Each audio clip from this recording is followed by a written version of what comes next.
किसी की सेवा करना ये भी एक धर्म है, किसी की वैयावृत्त करना यह भी एक धर्म है। क्योंकि जैन शासन में अभी 16 कारण व्रत चल रहे हैं और उसकी एक भावना है वैयावृत्त भावना, जहां पर कहा जाता है कि निस दिन वैयावृत्त करैया सो निश्चय भव नीर तरैया।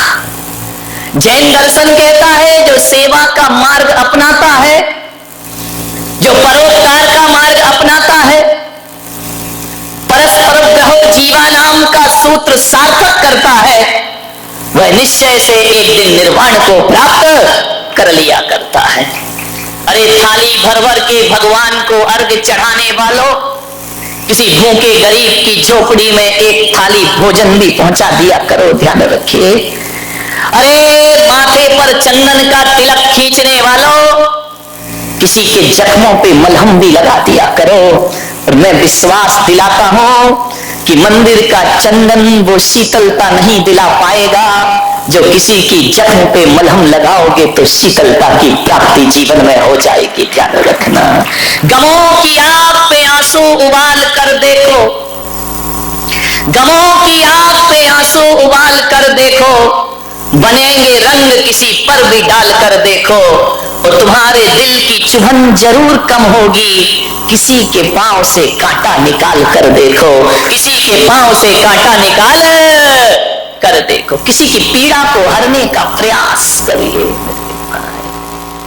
अफसोस है कि रुद्राभिषेक करने के लिए, जिनाभिषेक करने के लिए और महाराजों के पैर धोने के लिए हमारे घरों में लोटा भर भर के दूध मिल जाता है, लेकिन पड़ोस में किसी का भूखा बच्चा रो रहा है तो एक गिलास दूध हमारे घर से निकलता नहीं है, ध्यान रखिए। और मैं पुलक सागर कहता हूं कि दूध से भगवान का अभिषेक करो, कोई मुझे समस्या नहीं है, लेकिन आपसे निवेदन करता हूं किसी भूखे बच्चे के मुख में एक गिलास दूध जरूर दिया करो। मैं कहता हूं कि जो मंदिर में दूध चढ़ाएंगे और भूखे बच्चे को नहीं पिलाएंगे, परमात्मा भी उनका दूध स्वीकार करने को तैयार नहीं हो सकता है। अरे किसी भूखे बच्चे को दूध पिलाओ मेरे भाई। लोग धोते हैं मेरे चरण, दूध से धो देते हैं, मुझे भीतर से लगता है यार क्यों मेरे पैरों में बर्बाद कर रहे हो। किसी बच्चे को पिला दो, और किसी बच्चे को तुमने पिला दिया तो मैं समझ लूंगा कि पुलक सागर ने दूध से अपने चरण अपने आप खुला लिए, ध्यान रखना। मैं कोई विरोध नहीं कर, नहीं तभी तुम्हारे यहां लड़ाइयां हो जाए कि महाराज दूध वाले या पानी वाले। अपन न दूध वाले न पानी वाले, अपन तो जिनेंद्र वाले और जिनवाणी वाले, ध्यान रखना। नहीं तो आदमी गलत अर्थ बहुत जल्दी लगाता है कि अभी पानी वाले खुश हो जाएंगे, दूध वाले नाराज हो जाएंगे। तो महावीर कहते हैं कि ना तो पानी वाला मोक्ष जाता है ना दूध वाला मोक्ष जाता है, यहाँ तो पिछी कमंडल धारण करता है उसके लिए मोक्ष की प्राप्ति, जो पानी भी छोड़ता है और दूध भी छोड़ दे। अपने को क्या लेना देना, तुम कुछ भी चढ़ाओ, लेकिन प्रेरणा देना मेरा इतना ही फर्ज है। मैं ये नहीं कह रहा हूं कि मंदिरों में अभिषेक करना बंद कर दो, लेकिन मैं ये कह रहा हूं किसी भूखे को दुत्कारना बंद कर दो, तुम्हारा जीवन सार्थक और सफल हो जाएगा। अफसोस होता है मुझे कि हम कृष्ण के मंदिर में जाते हैं, महादेव के मंदिर में जाते हैं, नंदी को शीश झुकाते हैं, गाय को माला पहनाते हैं। वाह रे इंसान, जिंदा गाय धक्के खाती है, उस संगमरमर की गाय को मेवा चढ़ाते हो, मिष्ठान चढ़ाते हो, ये तुम्हारा कोई धर्म हुआ करता है? विचार करिए। पत्थर की गाय का स्वागत हो रहा है, जिंदा गाय भूखों मर रही है, ताने ताने को तरस रही है, पत्थर की मूर्तियों को भोग लग रहे हैं, 56 भोग, और जिंदा भगवान जो दरिद्र नारायण है वो मंदिर के सामने भीख मांगता फिरता है। ध्यान रखिए मान्यवर, पत्थर की मूर्तियों के लिए बहुत विशाल मंदिर है। अरे मंदिर बना लिए अच्छी बात है, मैं इसकी बुराई नहीं करूंगा, लेकिन मैं आपसे एक ही आग्रह करता हूं कि किसी गरीब का झोपड़ा भी बनाकर देखो, तुम्हारी जिंदगी को सुकून प्राप्त होगा, तुम्हारी जिंदगी को आनंद प्राप्त होगा। किसी गरीब का झोपड़ा भी बनाओ, 1000 दीपों से भगवान की आरती करते हो तो किसी अंधेरे घर में जाके दिया जला दिया करो, वो भी भगवान की पूजा है, वो भी ईश्वर की पूजा है। ध्यान रखें, इससे बड़ी क्या इबादत होगी। इंसान के काम इंसान ना आए तो फिर तो ये दुनिया जीने के लायक ही ना रहेगी। मेरे भाई, निवेदन है आपसे, अरे जो दुखी है, जो पीड़ित है, उनकी बदकिस्मती होगी, लेकिन उनकी बदकिस्मती को देखकर मजाक मत बनाना, जितना हो सके सेवा करना, ध्यान रखना। एक भिखारी जब तुम्हारे घर में भीख मांगने आता है तो ये मत सोचना कि वो भीख मांगने आया है।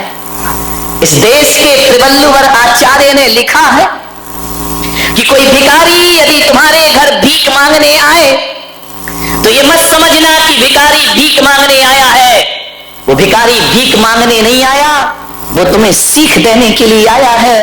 और वो भिखारी कह रहा है कि जो भी तेरे हाथ जेब में हो मेरे कटोरे में डाल दे, और यदि है और नहीं डाला तो एक बात याद रखना, कटोरा का हाथ बदलने में ज्यादा देर नहीं लगा करती है। मेरे हाथ का कटोरा तेरे हाथ में, क्योंकि मैंने भी पिछले जन्मों में कुछ नहीं दिया, होने के बाद मैंने कुछ नहीं दिया, तो आज ये कटोरा मेरे हाथ में है। और आज तेरे पास से नहीं दिया तो मेरे हाथ का कटोरा कब तेरे हाथ में चला जाए, कोई भरोसा, जिंदगी का कोई भरोसा नहीं मेरे भाई। कब किस्मत करवट बदल ले, रातों रात लाखपति खाकपति हो जाते हैं, और ऐसी भी किस्मत जागती है, सड़क छाप महलों का वासी हो जाया करता है। ये तकदीर का खेल है, ध्यान रखना, ये तकदीर है। रामनाथ कोविंद को कौन जानता था? वो खुद नहीं जानते थे कि मैं कभी राष्ट्रपति बनूंगा। मिट्टी के घरों में पैदा हुए, कच्चे मकानों में, दलित परिवार में पैदा हुए, पढ़ाई का इंतजाम तक जिनके पास नहीं था, मेरे भाई जब राष्ट्रपति का चुनाव का अवसर आया तो पूरा देश तो क्या, जितने भी दल हैं वो भी नहीं जानते थे कि रामनाथ कोविंद एक चमत्कार बनकर के नाम प्रकट हो। कितनी अटकलें चल रही थी, कोई बोला कि आडवाणी बनेंगे, कोई बोला सुमित्रा महाजन बनेगी, एक से एक अटकलें चली, लेकिन ध्यान रखना ये मोदी ने कुछ नहीं किया है। जब किस्मत चमकती है ना तो छप्पर फाड़ कर प्राप्त हुआ करता है। ध्यान रखना है आपको, राष्ट्रपति बन गए। सोचना है आपको, जो बेर बेर खात थे वो बेर बीन खात है। बेर जानते हो हिंदी? बेर तुम लोग क्या बोलते हो? अच्छा, जो बोर, जो हमारे यहाँ बोर है वो तुम्हारे यहाँ बेर है। बहुत ही उल्टा मामला मैं कर दूंगी। हमारे यहाँ बोर होता है बुरा, तो तुम्हारे यहाँ बोर होता है अच्छा। तो मैं इसको मराठी में कैसे नहीं बनेगा। जो बेर बीन खात थे, जिनके दिन ऐसे थे कि बोर को बीन बीन के खाते थे, जो बेर बीन खाते थे वे बेर खात है। बेर यानी बार बार, हिंदी समझाना पड़ेगी मुझे। जो बेर बीन खात थे वो बेर खात है, जो बेर खात थे वे बेर बीन खात। तकदीर का कोई भरोसा नहीं। कल तक जो बेर बीन के खाते थे आज उन बार बार खाते हैं, कल जो बार बार खाते थे आज बेर बीन कर। तकदीर का कोई ठिकाना नहीं, कब किस्मत पलट जाए। और किस्मत ऐसे खूबसूरत मोड़ पे धोखा देती है। अब देखो ना देश के हालात, आडवाणी की किस्मत में नहीं है तो नहीं है, अब क्या करोगे तुम? क्या कर सकते हो? ना पीएम बन पाए, थोड़ी आस थी कि राष्ट्रपति बन जाएंगे, उन्हें क्या मालूम था इसी समय फाइल खुल जाएगी। विचार करिए, सोचना है आपको। अब नहीं है तकदीर में तो नहीं है। लोग बोलते हैं कि सोनिया का बड़ा त्याग है, जीतने के बाद भी मनमोहन को मुख्यमंत्री प्रधानमंत्री बना दिया। अरे काय का त्याग मेरे भाई। पहले के जमाने में कहा जाता था मजबूरी का नाम महात्मा गांधी, अब कहा जाता है मजबूरी का नाम सोनिया गांधी। क्या करो, बदलेगी परिभाषाएं। ये तकदीर के खेल है मेरे भाई, सोच लेना, जिंदगी को समझना। आज सब कुछ है, कल कुछ ना रहेगा। आप देख रहे हैं ना, मैंने एक दिन और बताया था, रेमंड्स ग्रुप के मालिक, रोज अखबारों में आ रहा है दर दर की। तो इस कलयुग का, अभी का, प्रेजेंट का उदाहरण है। अपनी बुलंदियों पर इतना नाच मत करो, अपनी बुलंदियों पर इतना नाच मत करो। हमने तो आसमान से सितारों को गिरते देखा है, ध्यान रखिए। आसमान के सितारे भी एक दिन जमीन पर आ जाते हैं। ए माटी के पुतले ना इतरा के चल, तेरे जीवन का कोई भरोसा नहीं। बूंद पानी के पड़ते ही गल जाएगा, कच्चे बर्तन का कोई किस पर अकड़ क्या है तुम्हारे पास जो अकड़े अकड़े घूमते हो? क्या है बताइए, क्या है अपने पास? टाटा बिरला रिलायंस को देखोगे ना तो उनकी चपरासी की भी हैसियत नहीं है अपनी, ध्यान रखना। अकड़ ऐसी है कि हे भगवान, कि रामनाथ कोविंद के पिताजी हम ही हों जैसे धरती पर। विचार करिए, क्या है हमारे पास? ठीक है, कुछ नहीं है, ध्यान रखना। बहुत अपने बाप पड़े इस धरती पर, सेवा करो। मान्यवर, जीवन किसी का एक सा नहीं होता है। कभी सुख मिलता है, कभी दुख मिलता है, कभी धूप, कभी छांव। अंगूर की बेल में सभी अंगूर मीठे आए जरूरी तो नहीं है ना मेरे भाई। खट्टे भी आते हैं और मीठे भी आते हैं। गुलाब की हर डाल पर फूल ही फूल हो जरूरी नहीं है। कांटे भी होते हैं और फूल भी हुआ करते हैं। लेकिन कांटों को दुश्मन मत समझो, ये कांटे फूल की सुरक्षा है। दुख को बुरा मत समझो, ये दुख तुम्हारे सुख का स्वाद बढ़ा दिया करते हैं, ध्यान रखिए। आप सोचिए, यदि जीवन में सुख ही सुख हो तो जीवन जीने लायक ना बचेगा। थोड़ी सुख भी होना चाहिए, थोड़ा दुख भी होना चाहिए। पिक्चर देखी ना तुमने, कभी खुशी कभी, कितनी जल्दी याद आ गया। अभी मैं बोल देता कि किसी तीर्थंकर के नहीं मालूम मारा।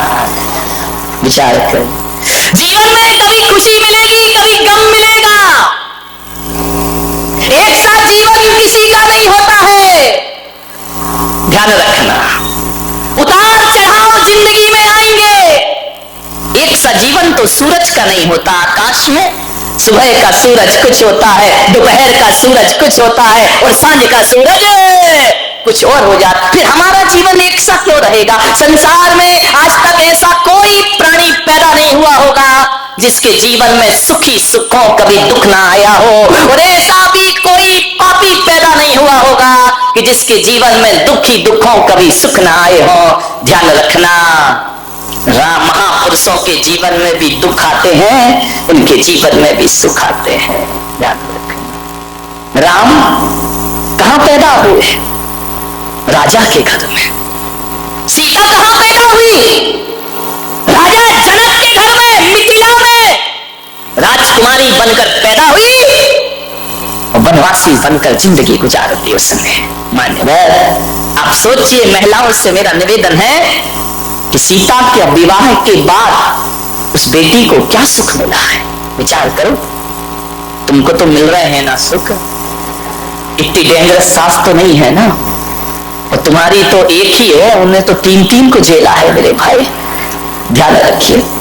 एक आदमी ने पूछा कि राम को वनवास हुआ, सीता साथ में क्यों गई? उनका सीता बड़ी समझदार थी।